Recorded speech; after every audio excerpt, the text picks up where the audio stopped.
पाकिस्तान और दुनिया भर से देखने और सुनने वालों को अस्सलाम वालेकुम।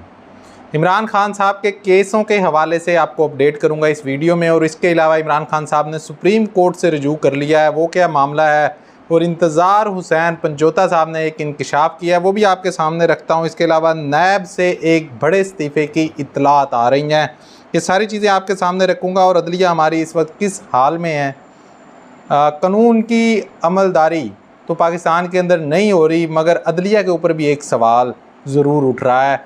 वो भी कंडीशन जो है वो आपके सामने अभी आ जाएगी जब ये खबरें मैं आपके सामने रखूँगा। तो एक दलेर जज है जी, अबू अल असनाद जुल्कुरनैन साहब, जो कि कह रहे थे मैं दिलावर नहीं दलेर हूँ। मैंने इसके ऊपर पहले कमेंट्स नहीं किए थे, क्यों ना कि जो शख्स मौके के ऊपर मौजूद हो और गुफ्तगू को मुकम्मल सुन रहा हो ना, वो सही बता सकता है मामला था क्या, बॉडी लैंग्वेज क्या थी, किस इशू के ऊपर किस बात के जवाब में उन्होंने ये कहा। तो उससे फिर बंदा जो है वो मतलब कि एक राय कायम कर सकता है कि जज साहब किस तरफ जाएंगे। तो क्यों ना कि मैं उस मौके पे मौजूद नहीं था, मैंने सिर्फ ये मीडिया के ऊपर, सोशल मीडिया पे और मीडिया पर सुना था कि उन्होंने ऐसा कहा कि मैं दिलावर नहीं दलेर हूँ। तो इस वजह से मैंने इसके ऊपर कोई राय नहीं कायम की थी। मगर अब क्यों ना कि जज साहब का कंडक्ट सामने आना शुरू हो गया है कुछ दिनों के बाद, तो इस वजह से मेरा ख्याल है कि वो दलेर जो है वो इमरान खान साहब की कोई फेवर में नहीं जाने वाले, बल्कि वो दलेर साहब इस वक्त जो नज़र आ रहा है कि वो भागे हुए हैं इस वक्त। आप जानते हैं कि 8 तारीख तक वो कल छुट्टी पर थे, कल वो आए, चौधरी परवेज़ इलाही साहब का केस सुना, 11 तारीख उसके ऊपर दी, और कल ही ये आसार नज़र आ गए थे कि वो जज साहब हफ्ते के दिन नहीं आएंगे। हालांकि उन्होंने इमरान परवेज़ इलाही साहब के केस में 11 तारीख दी थी, 11 सितंबर यानी कि सोमवार की, और उन्होंने साथ कहा था कि हो सकता है कल मैं ना आऊँ। तो उसी से पता लग गया था कि कल तो जज साहब नहीं आएंगे। तो हफ्ते वाले दिन आज जज साहब नहीं आए, इमरान खान साहब का केस बगैर समाअत के अब 11 सितंबर तक मुलतवी हो गई है इसकी समाअत, यानी कि सोमवार वाले दिन अब चौधरी परवेज़ इलाही साहब का भी मामला इसी जज के पास और इमरान खान साहब का मामला भी इसी जज के पास, दलेर जज के पास होगा। देखते हैं जी कितने दलेर हैं। सोमवार वाले दिन मेरे ख्याल हमारे सामने आ जाएंगी मज़ीद चीज़ें। उसकी वजह यह है कि चलें हम कह सकते हैं कि हो सकता है वाकई कोई उनका ओरिजिनल इशू हो, इस वजह से वो छुट्टी कर रहे हो, मगर सोमवार वाले दिन मेरा ख्याल है कि चीज़ें हमें वाज़िया हो जाएंगी कि जज साहब कितने एक दलेर हैं। इसके अलावा अपना इंतज़ार हुसैन पंजोता साहब ने एक ट्वीट करके एक इंकशाफ किया है, उससे भी थोड़ा सा अंदाज़ा हो जाता है कि ये जज साहब कितने दलेर हैं। इंतज़ार हुसैन पंजोता साहब कहते हैं जी, एक हकीकत जिसका ज़िक्र इससे पहले नहीं हुआ, साइफर केस की अटक जेल में पहली समाअत पर जब हमने दरख्वास्त ज़मानत दायर की तो जज साहब ने फ़ौरन कहा कि इसमें 11 या 12 सितंबर तारीख़ रख लेते हैं। वो समाअत जो अटक जेल के अंदर हुई थी, इसी समाअत में गालबन जज साहब ने कहा था कि मैं दिलावर नहीं दलेर हूँ, तो उसी दिन ही वो कह रहे थे कि 11-12 सितंबर रख लेते हैं। अच्छा जी, जिस पर हमने कहा कि ये ज़मानत बाद अज़ गिरफ़्तारी है, इतनी लंबी तारीख़ ना दे जिस पर तारीख़ छोटी तो कर दी गई, लेकिन शायद ये प्लान पहले से ही कर लिया गया था कि इस पर समाअत इन्हीं दिनों में यानी 11-12 सितंबर को करनी है। इस दिन जज साहब ने कहा था कि मैं दिलावर नहीं दलेर हूँ, तो ये जज साहब ने उसी दिन कहा था और समाअत वो 11-12 सितंबर को रखना चाहते थे, जिस पर PTI के वकला ने कहा था कि ये तो बाद गिरफ़्तारी की ज़मानत है, तो इतनी लंबी समाअत की क्या ज़रूरत है, 2-4 दिन की डालें। वो तो उन्होंने कर दी, मगर उसके बाद वो छुट्टियों पर चले गए, फिर आए। इमरान खान साहब का आज के दिन में केस था, फिर छुट्टी पर चले गए। अब सोमवार की डेट है और सोमवार को 11 सितंबर बन रही है, यानी कि वो जो उनकी ख्वाहिश थी कि 11-12 सितंबर को इसके ऊपर समाअत हो, उन्होंने अपनी वो ख्वाहिश पूरी की है और वो 11-12 सितंबर तक इस मामले को लटका गए हैं। अब 11-12 सितंबर को क्या ऐसी चीज़ हो सकती है उस वक्त तक कि इमरान खान साहब का केस तब सुना जाए। आप जानते हैं कि जिस तरह तोशा खाना केस में कोई जान नहीं थी, जब अदालत के अंदर उसकी समाअत होनी थी वो उड़ जाना था, और आमिर फ़ारूक साहब ने, chief justice Islamabad high court हैं जो, उन्होंने इसको लटकाया था। उन्होंने उसको उस वक्त तक लटकाया जब तक किसी और मुकदमे में गिरफ़्तारी ना डाल दी जाए, और वो साइफर केस में डाल दी गई। अब हो सकता है कि यही प्लान इन दलेर जज अबू अल असनाद जुल्कुरनैन साहब का हो कि इसको थोड़ा सा और लटकाया जाए, इतना लटकाया जाए कि इतने में किसी और मुकदमे में गिरफ़्तारी डाल दी जाए, और वो गिरफ़्तारी गालबन नैब के केसेस में डाली जा सकती है, तोशा खाना और वो जो अलकादी ट्रस्ट केस है जिसे अब 190 मिलियन पाउंड केस कहा जाता है, इन केसेस के अंदर जो है वो गिरफ़्तारी इमरान खान साहब की डाली जा सकती है। एक कल साकिब बशीर साहब खबर भी दे रहे थे कि इमरान खान साहब के वकला की जानिब से इन 2 मुकदमों में कोई ज़मानत की दरख्वास्त दायर नहीं की गई, मगर नईम हैदर पंचोता साहब ने रात को बताया वाजिया किया उन्होंने ट्वीट के अंदर कि कोई भी ऐसा केस नहीं है जिसके अंदर हमने ज़मानत की दरख्वास्त ना दायर की हो, और अगर इस तरह कहा जा रहा है तो ये दुरुस्त नहीं है। हमारी लीगल टीम पूरा एक वर्क करती है, प्लानिंग करती है, उसके मुताबिक हम लोग चल रहे हैं। तो ये वहाँ से उनकी वजाहत आई थी। अब नैब के अंदर क्या चल रहा है ये भी बहुत अहम है, ये भी मैं आपके सामने रख दूँ। इसके साथ ही क्यों ना कि ये खबर आ रही है, तो नैब से एक बड़े इस्तीफ़े की इतलात आई हैं। अब ये भी रिपोर्ट हो रहा है, इस्लामाबाद के कुछ सहाफ़ी इसको रिपोर्ट कर रहे हैं। साकिब बशीर साहब ने भी इसको रीट्वीट किया हुआ है।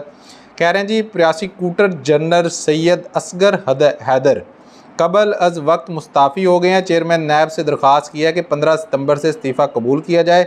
सैयद असगर हैदर की तस्दीक, यानी कि उन्होंने तस्दीक भी कर दिया है कि मैंने इस्तीफ़ा दे दिया है। प्रोसिक्यूटर जनरल ने तोशा खाना और 190 मिलियन पाउंड के रेफरेंस की मंजूरी देना थी।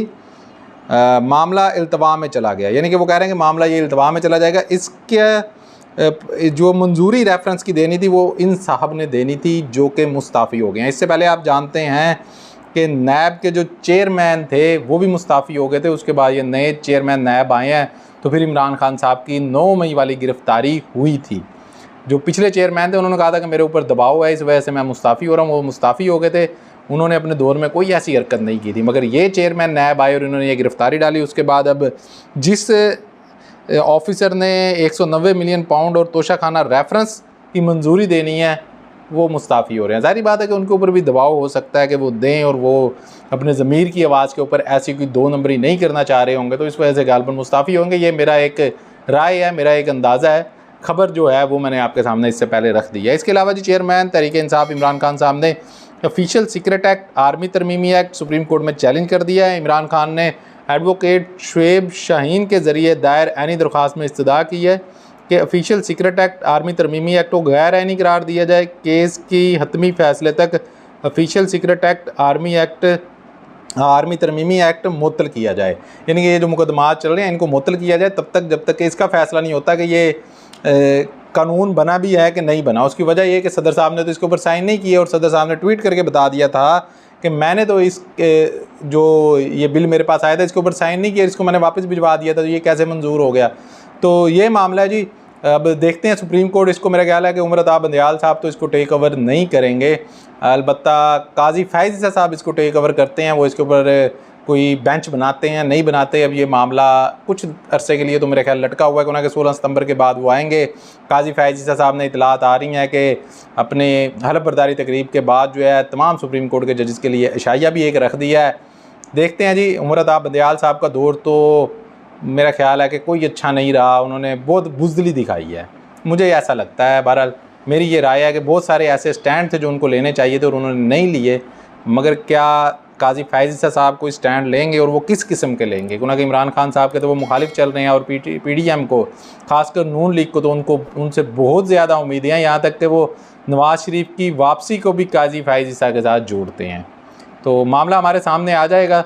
मेरा ख्याल है कि उमर अता बंदयाल साहब को ऐसी चीज़ें तो नहीं करनी चाहिए थी कि उनके जजेस जो है वो दबाव में रहे हैं। यहाँ तक कि जजेस के नाम, उनकी तस्वीरें, जो हाजिर सर्विस जजेस हैं, जो जलसे होते रहे हैं, जलसों के अंदर दिखाई जाती रही हैं, उनके ऊपर तनकीद की जाती रही है। कोई उन्होंने तौहीन अदालत का नोटिस, कोई चीज़ उन्होंने नहीं की, उसका नाजायज़ फ़ायदा उठाया गया, और फिर सुप्रीम कोर्ट के ऊपर PDM हमला आवर रही है और खुलकर कोई फ़ैसला नहीं करने दिया, और पूरे पाकिस्तान की अदालतें इस तरह दबाव में रही हैं। ये उमर अता बंदयाल साहब की कमज़ोरी थी, उनकी बुज़दिली थी, जिसकी वजह से मामलात यहाँ तक लटके हैं। मगर दूसरी जानिब आप जानते हैं कि जस्टिस बाबर सत्तार जैसे जज भी मौजूद हैं जिन्होंने अच्छे फ़ैसले दिए हैं। इसके अलावा एक खबर और आपके साथ इस व्लॉग में शेयर कर दूँ, फिर इसे ख़त्म करते हैं। शेरपा पुल पर इदारों के ख़िलाफ़ तकरीर और जलाओ घराव में नई दफ़ात शामिल करने के बाद इंसदाद दहशतगर्दी अदालत ने लाहौर ने बुज़ुर्ग खतून सियासतदान डॉक्टर यास्मीन राशिद का 5 रोज़ा जिस्मानी रिमांड मंजूर कर लिया है। ये है जी पाकिस्तान का निज़ाम इंसाफ़, यानी कि उनको 4-5 महीने से अंदर रखा हुआ था। अब क्योंकि मामला उनकी ज़मानत का जा रहा था कि चलो करीब है कि इनकी ज़मानत हो जाए, तो नई दफ़ा लगा के फिर दोबारा से रिमांड। इसी तरह सनम जवेद, तैयबा राजा वगैरह के साथ किया गया, इसी तरह से सरफराज चीमा साहब के साथ किया जा रहा है, मतलब कि और इसको ताकि लटकाया जाए। क्योंकि जानते हैं कि इन केसों के पल्ले तो कुछ है नहीं, जब जाकर अदालतों के अंदर बहस होगी तो वहाँ पर कुछ नहीं निकलेगा, तो इनको किस तरह लटकाया जाए। तो जारी बात है फिर ये अदालतों की भी ढील है। अदालतें क्यों ऐसे मौके फराम कर रही हैं कि 4-4 महीने से बंदा आपके पास है, उसके बाद आप जो है नई दफ़ा शामिल करके और फिर दोबारा से रिमांड ले रहे हैं। ऐसा मतलब कि ये पाकिस्तान के साथ मजाक हो रहा है, ये पाकिस्तानी निज़ाम के साथ, कि आपके पास 4 महीने से एक बंदा है, जब उसकी ज़मानत करीब आती है, उम्मीद लगती है कि इसकी ज़मानत हो जाएगी, फिर आप कहते हैं जी अब नई दफ़ात शामिल कर दी और दोबारा इसे शामिल तफ्तीश किया जाए। तो इस तरह से पाकिस्तान चल रहा है। आप कितने मुतमिन हैं पाकिस्तान के निज़ाम इंसाफ से? अपने कमेंट्स करके ज़रूर बताइएगा। मिलते हैं इंशाल्लाह अगली वीडियो में। अपना ख्याल रखिएगा। अल्लाह हाफ़िज़।